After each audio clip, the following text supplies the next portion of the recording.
Good morning. It's Friday, September 20th, and for a lot of people today, especially Nintendo fans, it's a pretty exciting day. We're getting the Switch Lite that's dropped today, and as a bonus for myself, so last week I did get to do the morning stream a few times, and the big reason behind that was work, but thankfully work was very cool to let me sort of take a huge chunk of today off because last week was so crazy and hectic. So I'll be off work right around 11 a.m. Eastern. I'm going to go over to GameStop, pick up the Switch Lite, pick up Link's Awakening, which I'm very excited. I spent some time yesterday trying to track this down because a lot of my original cartridges are loose. I don't have them complete in box, but I'm so happy that I managed to hold on to my original.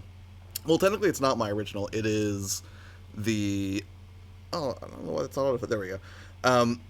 It's not the original Link's Awakening, but it's the one for the DX for the Game Boy Color that I got. Because I played the game so much, I was like, if it's in color now, I definitely want to get a hold of it. Sushi, what's up? How are you doing this morning? So, all that in mind, Link's Awakening is coming out today. The Switch Lite is coming out today. Also, I'm getting a pretty slick little case for the Switch Lite, which I'm pretty excited about. Oak, what's up, man? How you doing? You have that too? Yeah, dude, like, I spent so much time playing the original on my Game Boy Pocket, and then eventually I got the one for Game Boy Color, and what kills me is I can't find the original one that I had. So, you know, maybe someday I'll track it down if it is, in fact, somehow managed to make its way out of my collection, which would be really weird, because normally I never traded in Game Boy games. I always held on to those because, for whatever reason, I always loved my portables, and I never really had the heart to trade it in. Jake, and yes, happy Zelda Day. Are you grabbing it today as well? I'm curious. Neo, what's up, man? How you doing? But, we can talk about that in a little bit. For now, let's go over the August pickups, which there aren't a lot. Most of that was because I already kind of went over the pickups that I did from the Southeast Game Exchange. You can watch that video from a couple of weeks ago, I think.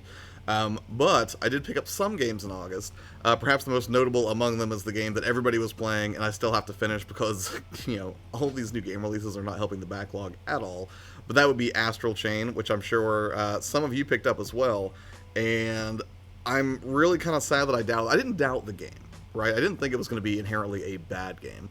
My concern was that it would try to do a bunch of different things and then kind of stumble at a few of them. But ultimately, all the mechanics work really, really well in it. I love the anime presentation of it. I think the music is absolutely fantastic. And I've had a blast with this game. And it's weird. It carries the unique distinction of being a game that I'm only really playing on stream. I think I'm on chapter 5 now of the game. And my goal is to finish it on stream, kind of the way I did with Celeste last year. Because ever since then, ever since like the beginning of 2018, there haven't really been a lot of games that I played through to completion on stream or anything like that, even across multiple videos. Mostly what I did was just, you know, kind of dabble here and there in the new release, and then I would play them a lot more off stream.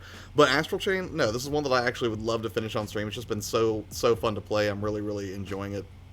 But, you know, again, there's just a constant avalanche of new games this summer, weirdly, which is supposed to be the drought period. Like, what are these publishers trying to do to me? Dad, what's up? How you doing? Jacob says, of course, my good sir. And also, Jacob, we should play some Borderlands this weekend, right? Let's get back on that, let's get back on that horse, right? Caitlin, hello. How are you doing this morning?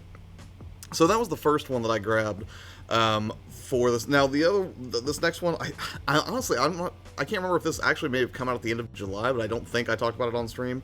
But I did pick up the physical copy of Collection of Mana, which you can get this at Best Buy. It came out digitally months ago, but I wanted to hold out for the physical copy, which it did eventually come out. And the only thing that kind of bums me out about this is Final Fantasy Adventures inclusion. It's not that I'm upset that it's included, right? And it's not that I hate the idea of playing monochrome Game Boy games on the Switch as a nice retro throwback, because obviously having a backlit screen, everything makes that much easier to enjoy. But what I will say is I know that they did a remake of Final Fantasy Adventure, I think on PSN, I want to say. I think I saw another Game Collector play it at one point. And I guess some people took issue with that game, but I really like the presentation of it, and I wish they would have included that on this as well. I'm not sure why they didn't. Maybe it was like a licensing thing, or maybe there wasn't enough time. I'm not sure, but I would have liked to have seen that version of Final Fantasy Adventure on here too. Shogun, good morning. How you doing how you doing today? Jay, hello. Caitlin says, I see the notification showed up 2 minutes in. Well, no, I got started about 2 minutes late. That's why. Yeah, that one was probably on point, Caitlin. Idea says, a while ago you put up a Twitter update for ideas to do in the morning show. Is that still a thing, or do you have everything booked in? No, it's still a thing. It's just that last week when I was going to do it was when things were just really, really crazy at work. So I'm probably going to pursue those ideas next week. And the one you suggest about mental health, I'm not sure if I can do that because I'm not a mental health professional. I can talk about the effects of burnout or my personal experience with things like anxiety and stuff like that. But ultimately, I'm not really in a position to speak, you know, from any degree of, like, you know, authority on the subject of mental health when it comes to YouTubing. But I know that burnout's a real thing. I know that it's something to be conscious about. I know that you should be, taking care of yourself. So maybe I could talk about it. But I didn't want you to think that I didn't see that. I did. I just got kind of jammed up last week. Hitman, what's up, man? 8-Bit, how you doing this morning? And then the other one that was suggested was Smash JT replied in a video form on that tweet. Because for those of you that don't know what Neo's talking about, on Twitter, which I'll go ahead and put my Twitter in here if any of you aren't following or if you even want to talk on there, because that's where I'm the most active. But ultimately, I put out just like a quick selfie video saying, hey, I'm looking for topics for the morning live streams. Are there any things that you would like to talk about? And Smash JT actually replied with one where he wanted to know my thoughts on the current YouTube landscape. I think was the crux of it, for gaming. Should you get into it? Because I think Smash had done a video on his channel where he talked about reasons he didn't think it was a good idea to get into doing a gaming channel. And some of his points make sense, but ultimately I'm not going to agree with the position that you shouldn't get into YouTube because it's crowded. Because it's only going to get you can look at it as being crowded, or you can look at it as there's going to be an entirely new influx of viewers every year, which is kind of the way I see it. So I wouldn't see that as a reason not to start personally, just because anything you pursue is going to be hard, right? Anything's going to be difficult. But I'll have to look at his video more to see if I can address his individual points and give my thoughts on them. But he is right. Like, it is a crowded space, and it can be a tough one to crack. But I don't think that should dissuade people necessarily. So, Collection of Mana, Astral Chain. I only got one Xbox game, but it is easily, I won't call it a Game of the Year contender. What I will say is it's one of my personal favorites that I've played this year, and I've spent, I want to say like 7 to 8 hours on it so far, and I really want to finish this game. And it's kind of a spoopy one. But again, this is one that I talked about in July, I think, where I talked about games that were coming out in August that I was excited for, and this was one of them, and I took the leap on it, and that is Control. Control is off the wall bonkers, but what I really love about it is it's not bonkers without purpose, right? You can have any game that just throws random weird stuff in there in an attempt to sort of like, be edgy or artsy or whatever. But what I love about Control is even though there's super weird stuff like a singular red phone in the middle of a floating room, or you find yourself magically in a motel and you're sort of trapped there in another dimension while you kind of make your way through the building's environments. Everything has an answer. And I think that's one of the things that sort of sets it apart, right? Again, any game can just throw weird stuff in there, or any horror game can just be, kind of obscure and bizarre for the sake of it. But Control has, like, some plausible reason for every weird thing you come across. And usually that's answered in the form of environmental notes that you find lying around. So if you find something really weird, what they call, we'll say it, an object of power, for example, you might think, like, what is this bizarre thing? Why does it exist here? What's the rationale for it? Just why? Because it's very strange to find just, like, a carousel horse in the middle of a random room. But then later on, you'll find a scrap of paper where you'll see, like, some scientists or some agents that were discussing why that was there, where they found it, its history, its origin, what it does. And I really like that about it. Because for me, that's just great world building, right? Whenever everything that you find in an environment has some maybe it might be a little awful, but some plausible reason within the lore that the game establishes that it should be there, for me, that's fantastic. And the fact that it's not given to you immediately, but rather it's like this Hansel and Gretel sort of like breadcrumb trail that kind of leads you to answers as you make your way deeper into this labyrinth of a world that they crafted with Control, it's fulfilling every time, and I love that. Oak says, our advice on burnout, always work with friends you know well to take a break. We're always getting burned out on real life stuff. That's the hard balance. Absolutely, man. Like, it can be hard to bring your A game to any sort of like side hustle or passion or hobby when real life's getting to you too. And I think some people don't take that into account. Shogun says, do you have any recommendations for good JRPGs on the DS or 3DS? I can tell you Chrono Trigger is on the DS, I want to say. I think that's where it got a re-release. Sadly, I have the game. I found a really good deal on it, and I haven't started it myself, but I know that that's renowned as one of, if not the greatest RPG of all time. And the fact that they put it on the DS, I think that's one of the better versions, too, because I think you can also play it on iOS, but, I think unless you hook, like, a Bluetooth controller or something, I think people had some issues with that game. Someone like Jaken in here should be able to speak to that more intelligently. He's more familiar with it than I am. Other RPGs that I played on the DS or 3DS, I'm trying to think now, because I didn't play a ton of RPGs, I don't think, on those platforms. I played, like, some rhythm games like Elite Beat Agents, I played some Animal Crossing, which I don't like to talk about, some of the more traditional Marios, Metroid Return of Samus for the 3DS. Yeah, I know they're out there. Well, what was it? One of the Final Fantasies got released, I think, on the DS, and that was hailed as one of the best versions of the game. I can't remember, it might have been Final Fantasy 2. Think of what you want to do on YouTube and get the passion to go do it. Well, yeah, and again, like I was talking to somebody yesterday who was talking to me. They hit me up and they were thinking about starting a podcast, and they like the idea, and they were kind of giving me some of the reasons that they like the idea of doing it. And my very simple question to anybody who's looking to pursue anything creative, especially when it's like a public forum where people are going to be able to like bomb in and give you feedback on it, is to start with the basics, right? What's something that, like, what do you love to do? Like, what's something you're crazy about? Maybe that's podcasting, maybe it's making videos, maybe it's writing, whatever it is. And then, what do you want to talk about, or who do you want to speak to? Finding the intersection of, what you're good at and what you love, and that fulfills an audience need, like that perfect trifecta. I think that's a very good thing to chase if you're looking for success. Now, if you're just looking for fulfillment, you don't really care if you have a massive audience. It might be a little bit different, but definitely start with something you're passionate about. Because if you're not passionate about it, if you're not passionate about the process of actually creating the thing, like that piece of the art, you're not going to stick with it, right? Again, if you're purely results driven, it can be really, really tough to stay into that. Yeah, so a little bit more backstory on Control that I'll talk about, Oak. So Control, if I had to explain it, it's from Remedy, right? The same cast that did Alan Wake and Max Payne. And essentially what it is you show up at this building, which to regular, humans and everything is not even visible. And it's this giant labyrinthian building that's constantly shifting, and I believe it's called the First House. And it's this really weird combination of like Ghostbusters, a little bit of Ghostbusters, Men in Black, Twin Peaks, I would say, and what else? Inception, a little bit, at least architecturally speaking. It uses that brutalist architecture, so everything's like very clean, very modern, very stoic, but also there's just tons of concrete that shifts around. And it's weird because you'll visit, one part of the building, and then you'll perform an action, and then that building will shift around and open up. And basically, the internal dimensions are much larger than its external form would ever suggest. And it's really creepy, and it's really weird. And essentially, you show up there under false pretenses. You show up there initially because you're on a goal to find your brother, because this presumably shady federal organization, you think that they have kidnapped your brother, or they have your brother somewhere, and you show up basically on a mission to find him, and then things take a bizarre left turn, and the narrative gets super weird super fast.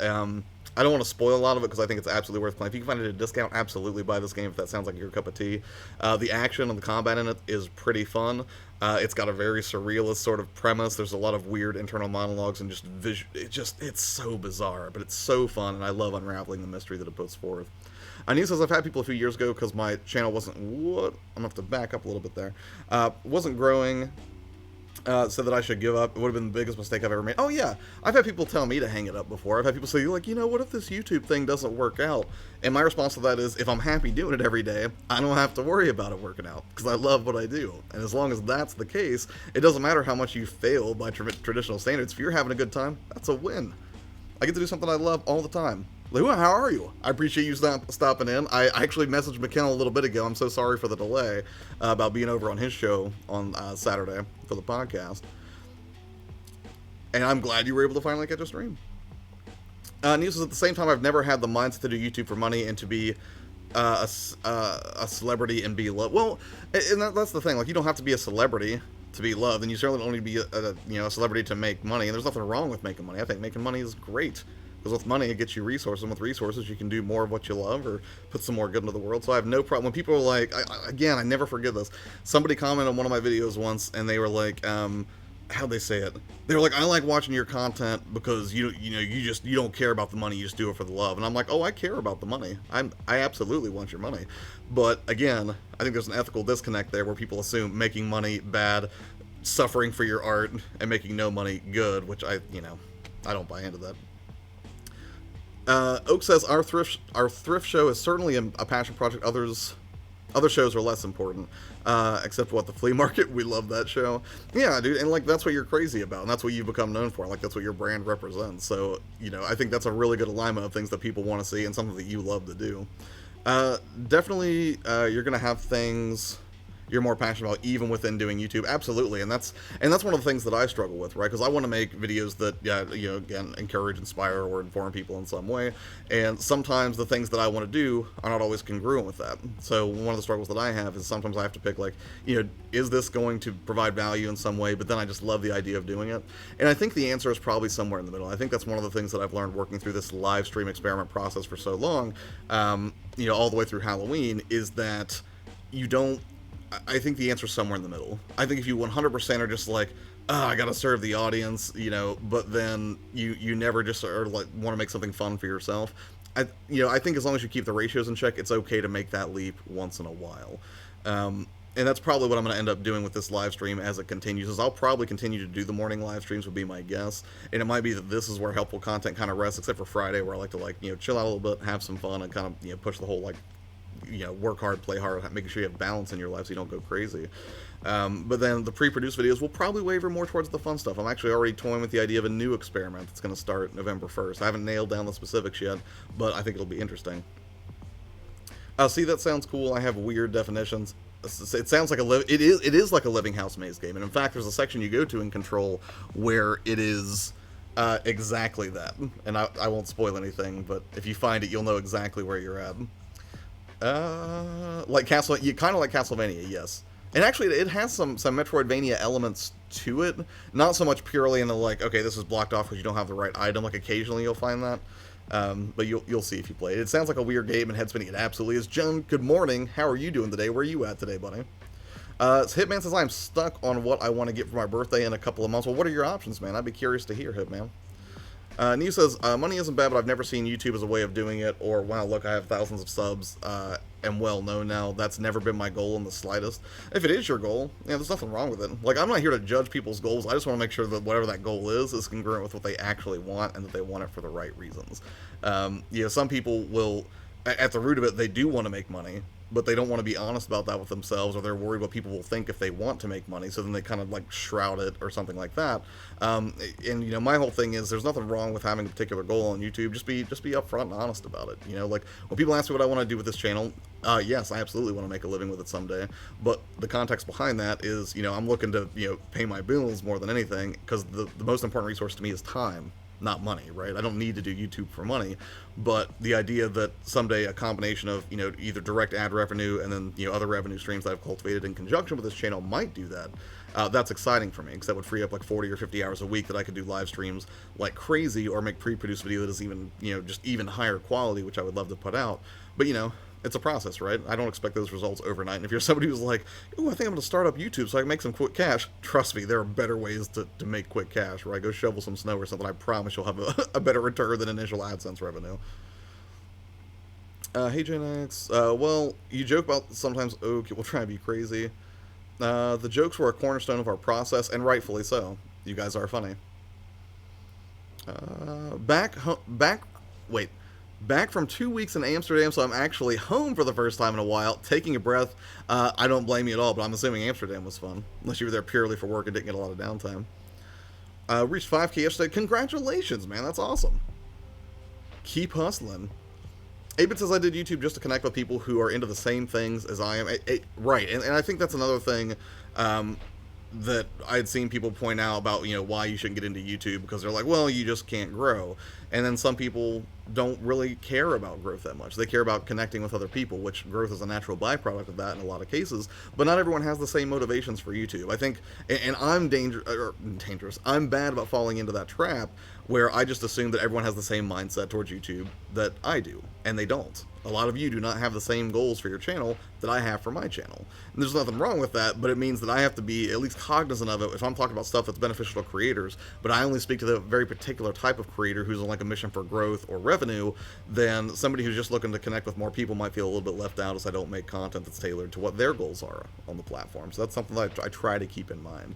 Oh, because I think Joel and I started making videos. We said, we're funny, why don't we film and put it on YouTube? It could be fun, and we might make some money. Yeah, and that's fantastic. Neil says, think I'm wording the money and popularity thing wrong. So no, you're fine, man. If I'm not getting it, you can always message me offline for clarification. You know, it's not a huge deal. As she says, it's unfair how people see artists as people who should do what they love without expecting money. That's like saying doctors should help people for exposure because that's their because that's their passion. Right, and that's the thing. Like even if you took YouTube out of the equation, like just the act of making videos, right? I had somebody at work. This was probably a couple of years ago, but somebody where I worked who was actually in a kind of a higher ranking position in my company, and some people might have said what I did was questionable, but I like that I stuck to my guns on it. They basically came over to my desk and they're like, "Hey, I hear you make videos and stuff." I was like, "Yeah, I make some videos. I do stuff on YouTube, and I like to film and edit stuff. So why? What's up?" And he was like, "Yeah." He's like, "Oh, I want you to go ahead and make a video for this event I've got coming up." And he was like, and I was like, okay, well, why don't you tell me about it? He was like, well, it's just like a 2 or 3 minute video, so you can just whip it together for me, right?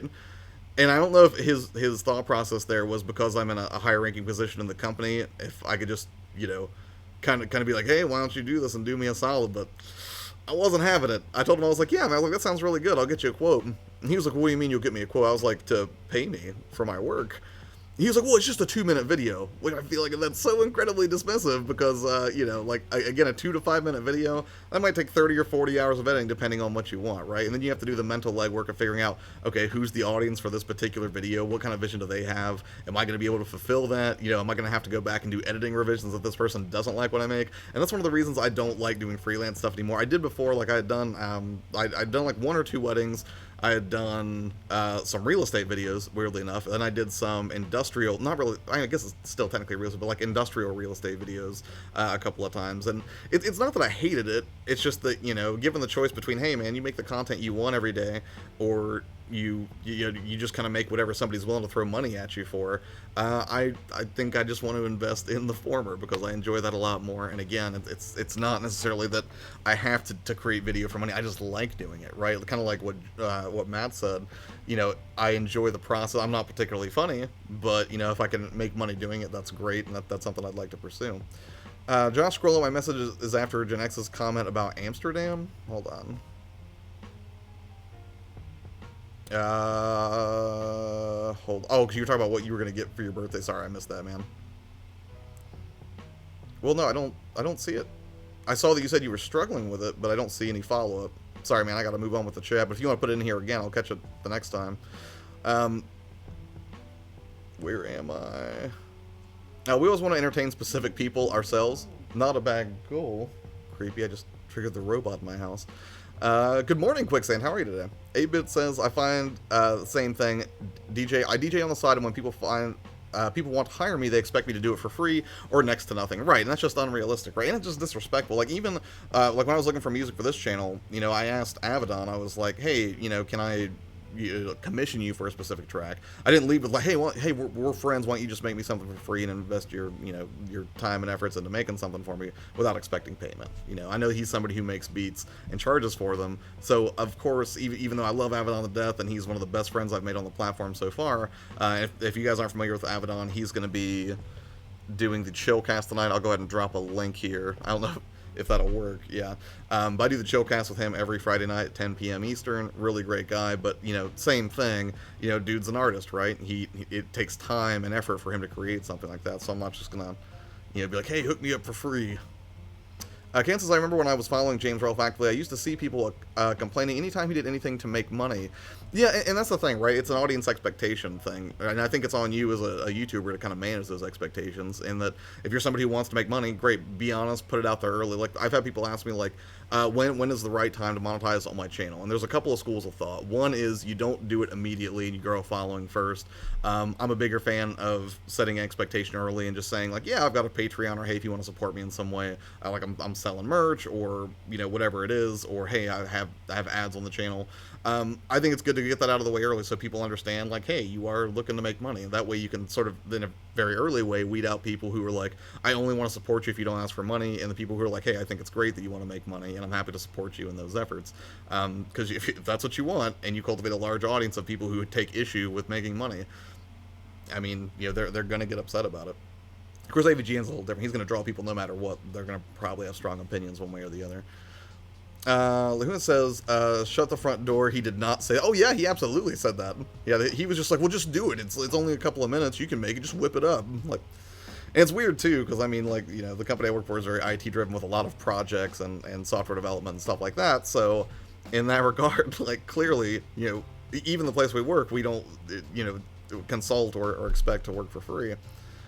I think what I mean is the mindset of they're entitled to money. Oh yeah, no, nobody's entitled to money. YouTube doesn't owe you anything. Your fans don't owe you anything. That's entirely on you to manage your own expectations as well, I would say. Jacob says freedom isn't free. Yep. It's a $1.05, right? It's a $1.05. Thank you, John. Where am I? People just kept saying James is a sellout, and I felt like they were being unfair to him. Yeah, and James, I mean, I'm sure on some emotional level, like, that probably bugs James. But at the end of the day, I mean, like, the dude's making bank, and good for him. He's been cultivating that brand and putting in the work for over a decade. He was one of my inspirations to get started, right? Yeah, being like, you shouldn't make money, you should just dance, monkey, dance, entertain us. Like, it's okay to want to make some dough. There's nothing wrong with that. At least I don't think so. I think that's really short-sighted. Advance says, Caitlin, I have huge respect for content creators like AVGN and CGR. They've been at the game for so long, they've evolved, and without exaggeration, I've enjoyed hundreds of their videos. Yeah, same for me on AVGN side.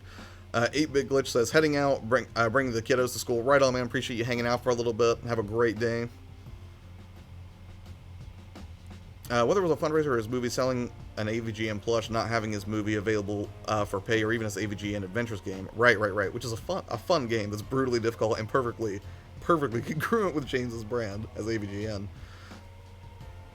Whenever I take my paintings to shows, I sell something because I put prices on things. Other artists don't sell much, but I do because I know what I spent. Right, fair enough. Buy and be safe, and know your worth when you get a DJ gig. Absolutely, agreed, Sushi. Hello, Erno. How you doing this morning? Not strictly asking for money. It's more if you want to support me, here's a way you can do that. Right. I mean, I'm not like, I don't think anyone should necessarily gatekeep on a free platform and be like, hey, if you want this content, you got to pay for it. But maybe sometimes, right? If you're just like, you get access to longer videos or something more personal, I think that might make sense. Skitty, hello. How are you doing this morning? It's going pretty well. I am gradually getting caffeinated. I'm excited. I've got some comp time today, so I don't have to be at work for, I'll go to work for a couple of hours, and then I'll be done for the day. Then I'm going to go pick up the Switch Lite and Link's Awakening, and I'm very excited. I'll probably end up streaming that sometime this afternoon. So yeah, it's a good day. Moving on with some of the pickups real quick, I'll go ahead and see if we can get through the last ones.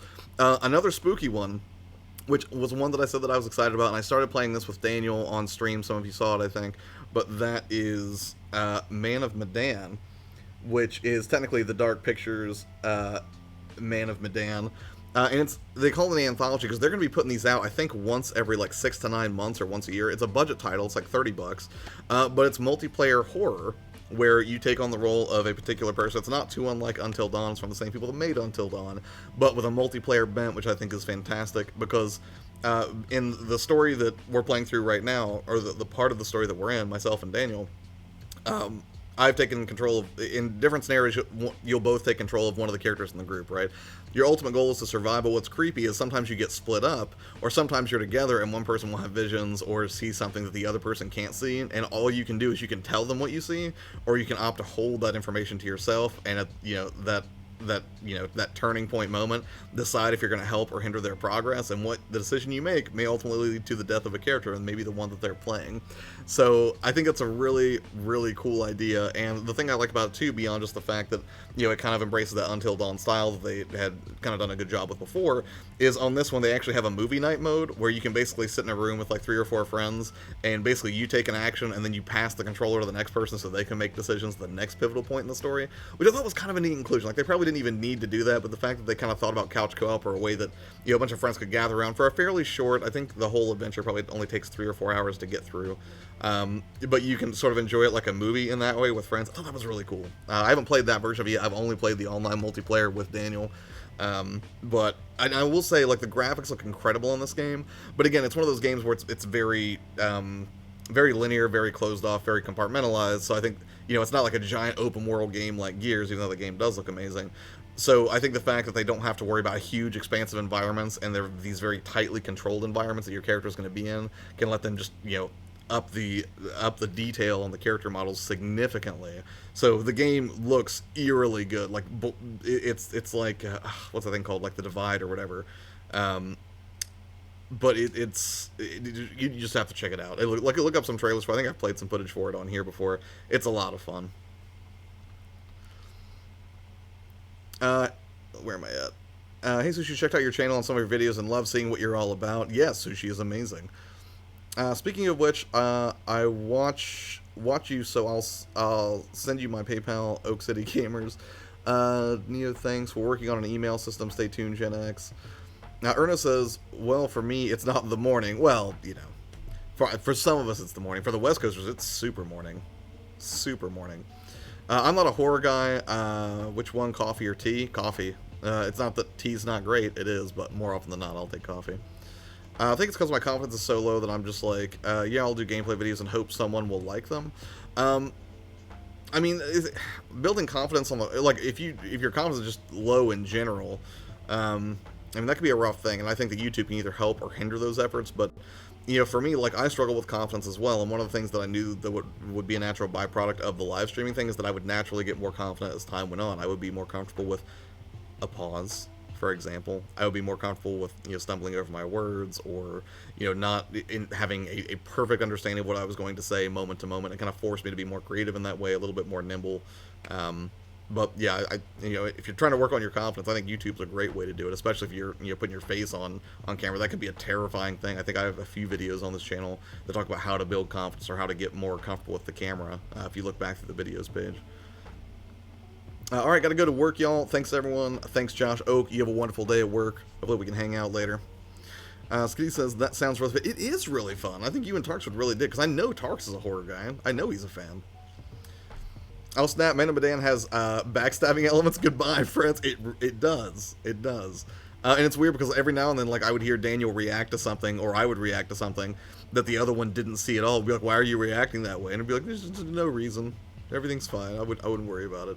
Meanwhile, I'm seeing a vision of him getting eaten by a shark and then just kind of not saying anything. All the friendships are going. Yeah, it does have a way of I think there are other games that destroy friendships more readily than Man of Medan, but yeah, I think there's an element to that. I think that would be fair to say. So that's most of the pickups, except I did pick up 3 NES games. Mainly, I was out to pick up 2 because of the dust sleeves that I got from Video Game Dust Sleeves, which makes really cool stuff. And that was from Southeast Game Exchange, and I had 2 extra ones. I was like, well, I should go pick up 2 NES games. But as fate would have it, the store I went to had a buy 2, get 1 free. And I put this out on Twitter. If you've already seen it, sorry. But I did pick up 3 NES games, the first of which was Super Off-Road, which, as I understand it, was one of the only games that I'm aware of that actually had 4-player support on the NES. And I actually remember a friend having, I guess it wouldn't have been called a multi-tap, it was probably called something else. But when I was about 8, 9 years old, basically a kid brought it over, like a bunch of our parents were like hanging out for like some dinner party or something. And while, you know, like parents were, you know, just chilling out or whatever, kids were all basically upstairs in my bedroom. We were all playing Super Off-Road, and it's a really fun arcade type game, and I think they did an enhanced version on the Super Nintendo, but I think I remember playing this in arcades too. But basically it's just, you know, top down. It's fairly primitive graphics today, but it's still fun. Like, it performed really well, and you just basically would race around an overhead track and do your best to beat the other people, and it was really fun. One I took a chance on, and I'm not sure if this is good, but looking at some gameplay footage, it appeared to me to be very similar to kind of like an 8-bit Rails shooter, I guess you would say. It would not be too dissimilar to, I had Terminator 2 on the Super Nintendo, where it's kind of like, you know, screen moves left to right, and then you kind of have a first-person cursor you can move with the D-pad to shoot things, and that was Operation Wolf. And this was one that I'd never played and I had very little familiarity with, but I figured I would take a chance on it, see if it was fun. And then finally, the last one was actually a direct result of Southeast Game Exchange. Hearing Generation Gap Gaming talk about his favorite game, which I knew there was a remake of this game, I think on the PS2 or a continuation of it. Never played the original though, and seeing some of the footage that he had up on screen during his panel made me curious to explore it, and I found a copy in pretty good shape, and that is Rygar. Which, again, this is a game that I did not grow up playing at all. I have no familiarity with it, but I'm expecting it to be a good time, and it gives me more confidence knowing that Generation Gap said it was a phenomenal title. Fabian, what's up, man? That's to say, if you get all your pickups done and there's time, could you hold forth a couple minutes about this new Switch Lite? I did read an article on The Verge yesterday. What say you?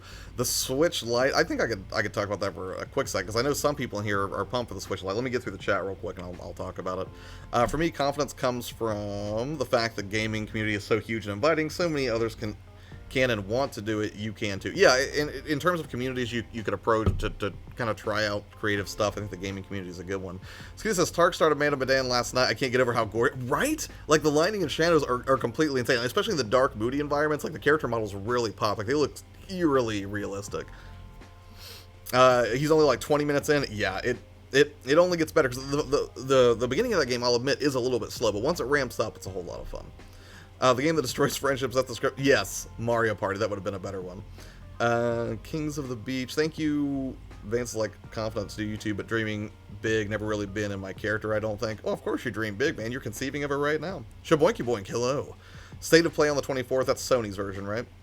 Erno says, these types of channels are my favorite. They're basically a chat where you talk about what you like to do, gaming. Yeah, and that's one of the reasons that I'm very, very much leaning towards continuing these after Halloween. I mean, I talk about gaming stuff generally anyways whenever I do, like, video game live streams, but, you know, it is Zelda Day. Yes, it is, Fabian. I'm very excited, because I was just, I don't think you were in here yet, but I did take the time last night to track down, not the original cart that I had for the Game Boy, but I did find the Game Boy Color version, which, again, was a game that I enjoyed so much that I ended up begging my parents to get it for me for Christmas, because, you know, I wanted to play it in color. You need to play some more Monster Hunter, my man. I'm worried. There's only so many days. It's Zelda Day. Give me a break, discard. Game channels were like Poker Neo. Before posting the Radius video, people might not have pegged me as a Konami shmup guy, but those skills have always been there. I don't play a ton of shmups, but I do enjoy dabbling in the genre from time to time. I'm trying to support it as it grows, and it helps me. People like what I'm doing, and it fills me and keeps going. Yeah, I mean, it's a lot easier to keep going with some encouragement. YouTube gaming community is a great place to find it. But to the Switch Lite. The Switch Lite comes out today. I have my Switch Lite pre-ordered at GameStop. I'm going to go pick it up here in a few hours. And there are 3 different colors available. There's turquoise, yellow, and gray. And I'm still not sure which one I want. I know which color I initially pre-ordered was yellow. And now I'm very seriously considering switching over to the turquoise. They both look amazing, but if you're not familiar, which I think a lot of us are, but the Switch Lite is just a smaller version of the original Nintendo Switch. It's got better battery life, it's more portable, it's lighter, obviously, but to get to that lightness, they had to strip out some features, right? You're not going to get HD rumble in it. I don't think there's the IR sensor in it, but I don't know that you would use it anyways. No detachable Joy-Cons happening there, and the biggest omission, obviously, is that it can't dock and put the video out to a television. It is meant purely as a portable system, and I think that's kind of exciting in a way, because Nintendo's usually been pretty good about having a great console platform, and then really good at making portable platforms, you know, between the original Game Boy, then, you know, like the Game Boy Advance, and then the DS and the 3DS. Like, they've always just been stellar at creating a great handheld experience, and it's just such an anomaly that this generation, well, the second half of this generation, I should say, they actually ended up with something that did both. And to me, even the fact that it created an entirely new way for me to evaluate my video game purchases, period, with the Switch, because then it wasn't just a matter of what system is it going to look best on, or what system do I have the most multiplayer friends on that's going to make sense for this purchase. But now I had to consider, if there's a multi-platform release, is this a game that I'm really going to enjoy on the go? Does it lend itself to short pick-up and play sessions? Is this something that I want on my person all times because I'm so in love with this particular title? So the Switch Lite, as far as whether or not you should get a Switch Lite, it really depends. If you're somebody who's been waiting to pull the trigger on a Switch, and you're somebody who prefers portable play, it might be worth it, not to mention it's $100 less. It comes in at $199 instead of $299. Granted, you're losing a little bit of functionality there, but what you get is a lighter, more complete handheld experience. The screen is a little bit smaller, but you don't lose any detail. In fact, most people who have already had early hands-on time with the unit or have done reviews for it at this point have said that the colors and all of the graphical presentation for a lot of your favorites, like Mario Odyssey, Breath of the Wild, things like that, actually look much better on the Switch Lite than the conventional Switch, because the screen is smaller. It creates a greater pixel density, which can create a sharper image. So in that regard, I'm kind of excited to see how some of these games look on the portable platform. Well, on the Switch Lite. I've seen them on the portable platform, but perhaps not in as much focused detail as what this machine's supposed to put out.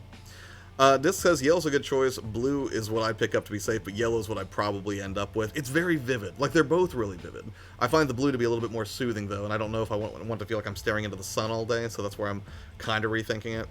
Plus, Mara says she's going to get the yellow, and I don't want to match with Mara, right? Psh, crazy. Erno says, yes, please do continue these. These are amazingly fun. Just hang out and chill. And am I the only one who to think this is like a podcast? No. Actually, a few people have reached out to me. Like, Jaken, Yellow Kazoo, my mom, were like, oh, I listened to your podcast this morning. Or they're like, hey, I listened to your video on the way to work without watching it. So, in that regard, you're right. It does feel more like a podcast, which is funny because that's originally what I thought I was going to do creatively. Then I kind of started really getting into video because that is, I like video more than podcasts. And it's not that I don't like podcasts. I'll jump on a mic and talk forever. Like, if you got to the most basic thing that I love to do, as you might suspect, I sure love talking a lot. So with that in mind, originally I thought, I love making videos, but the problem with podcasting for me is I have zero interest in the post-production process. Video editing, super fun. I love slamming a story together and kind of building the puzzle pieces to make a complete production. I think that's really enjoyable for me personally. I can get lost in the editing process for hours and not even think about it. But editing audio and editing an audio podcast is just soul-crushingly boring to me. I couldn't stand it. It's not nearly as fulfilling to me as video. Quicksand says, I'm worried about the controls going with the Switch Lite. I'm on my third set of Joy-Cons. Now, from what I've heard, I don't know if it's a one-to-one. They've used the Joy-Con guts in those controls. What I've heard is that's something else that the Switch Lite has. It replaces the 4 face buttons that are on the left Joy-Con traditionally and puts an actual D-pad there, which I think is really smart. But one of the things that I heard in one review is that if you're really into fighting games, and you play them a lot portably, it may be a struggle for you because apparently it has difficulty registering hitting right on the D-pad and up at the same time for the diagonal move.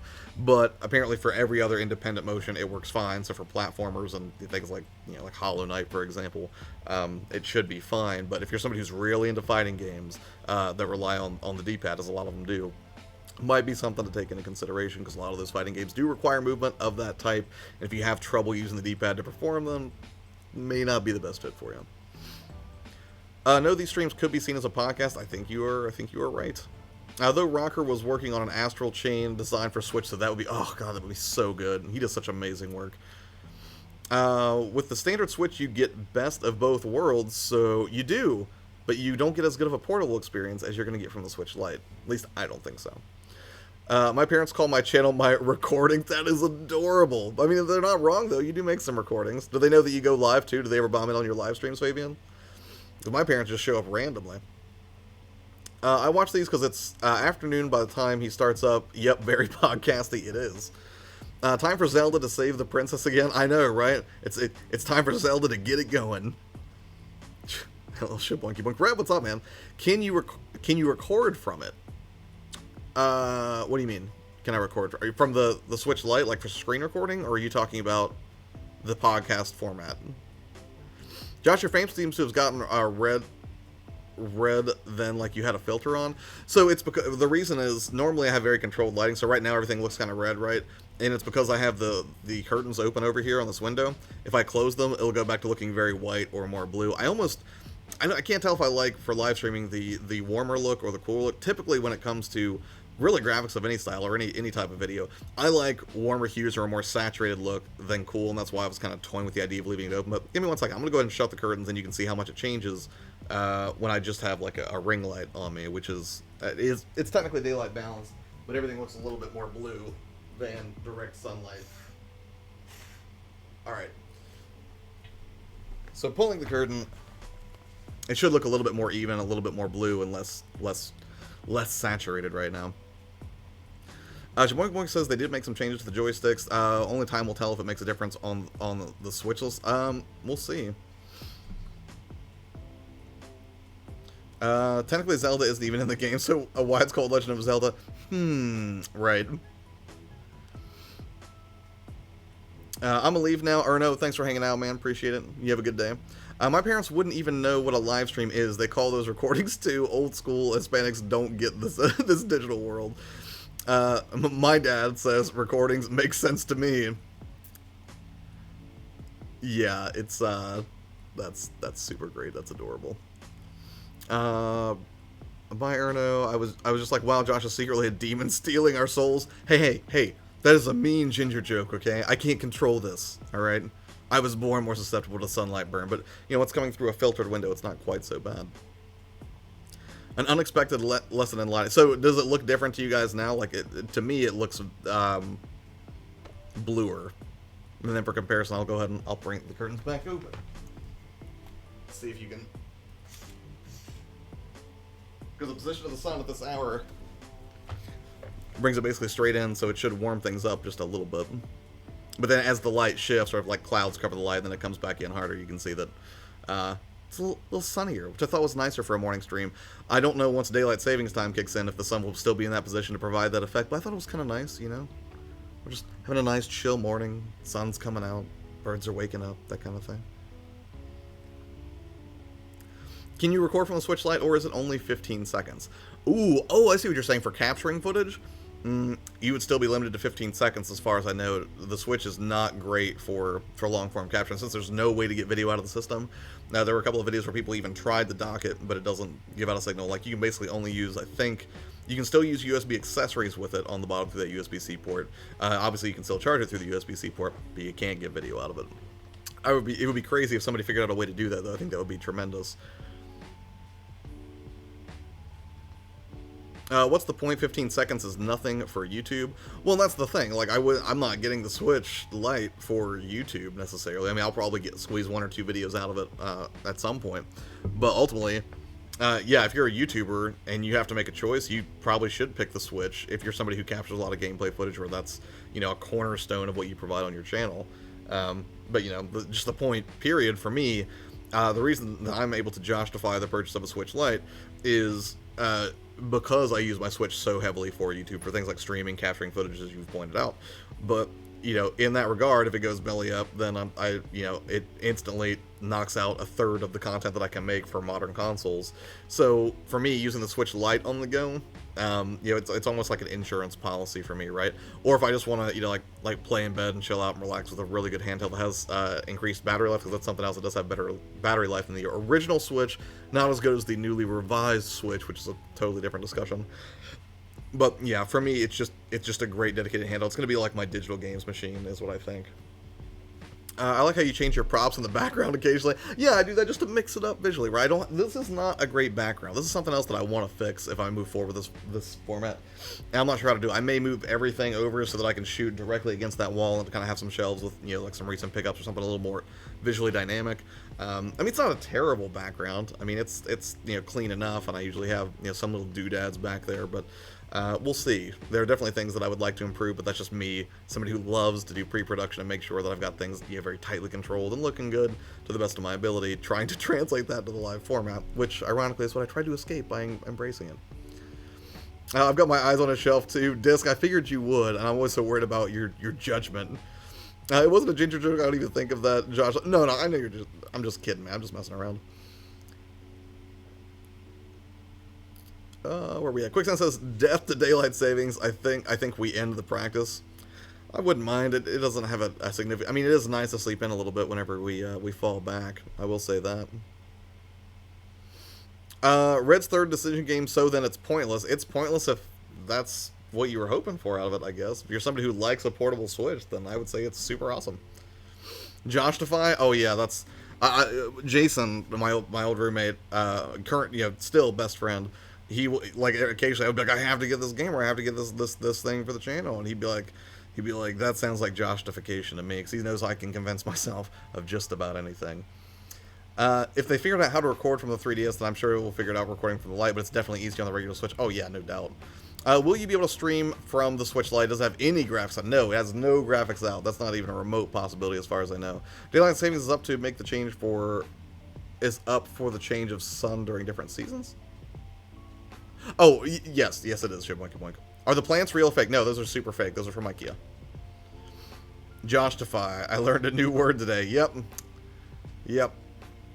That company went out of business. People are selling their recordable 3DS for thousands on eBay.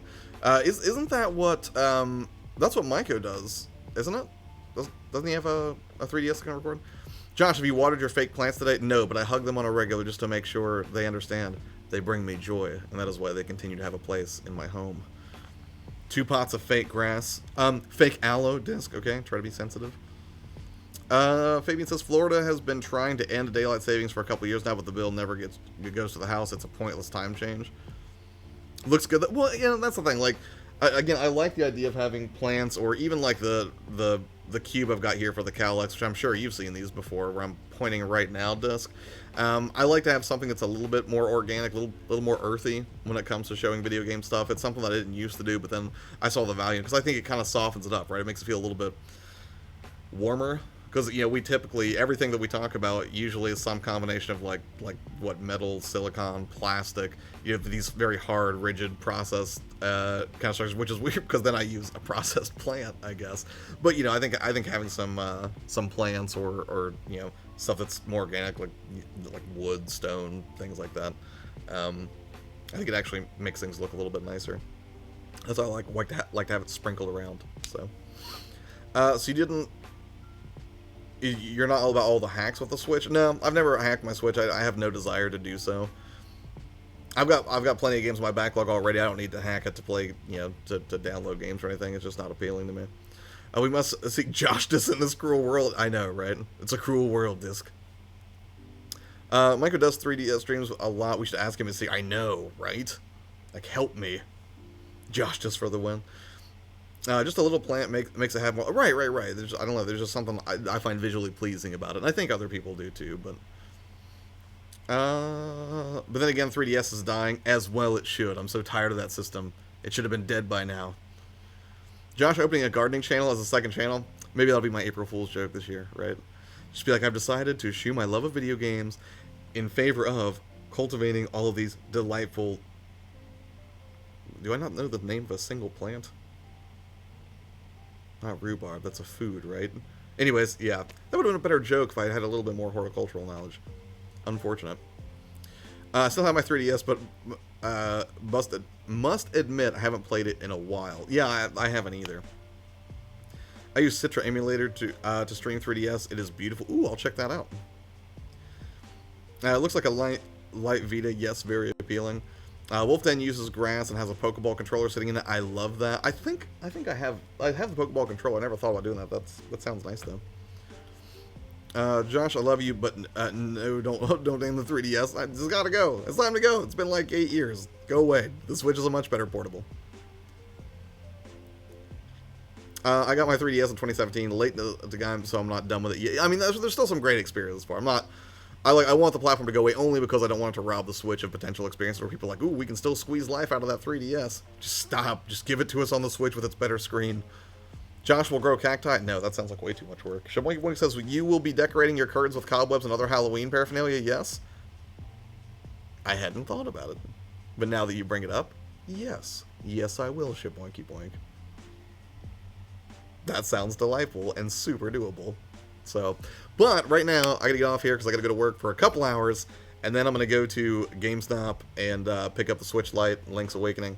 I think it's gonna be a really good time. I'm very excited. So I'll probably be streaming closer to 2 or 3 p.m. Eastern, I guess. I want some time to kind of chill out a little bit, relax, get some lunch, hang out with my friends at GameStop, and then after that, yeah, I'll probably be streaming that prior to the Chillcast tonight. So anyways, those were the pickups for the day. You know, again, just to run through them, that was the Mana Collection, Astral Chain, Control, Man of Medan, Rygar, Off-Road, and Operation Wolf for the NES. But the thing I'm most excited about, though, is going to be picking this up and see, you know, just how beautiful it is now on current gen hardware. I cannot wait. But you all have a wonderful, wonderful Friday. If I don't talk to you again, I hope you have a wonderful, safe weekend. You have a really good time. Yeah, and then I'll be streaming on the channel later, and then I'll be doing the Chillcast on Abaddon's, and then I will be on Mikkel Casanova's channel, the #1 podcast in Hawaii, tomorrow, I believe at 4 p.m. I messaged him about it. I haven't heard back yet, but I think it's going to be 4 p.m. Eastern, which I'm trying to be sensitive to his time zone, because I know that if he's in Hawaii, like Fabian pointed out yesterday, he's 6 hours behind. So I don't want to be like, yes, I'd like to do the podcast at 10 a.m. Eastern and have him get up at 4 in the morning. That would be awful. So, you guys have a great day, and I'll catch you later. Bye.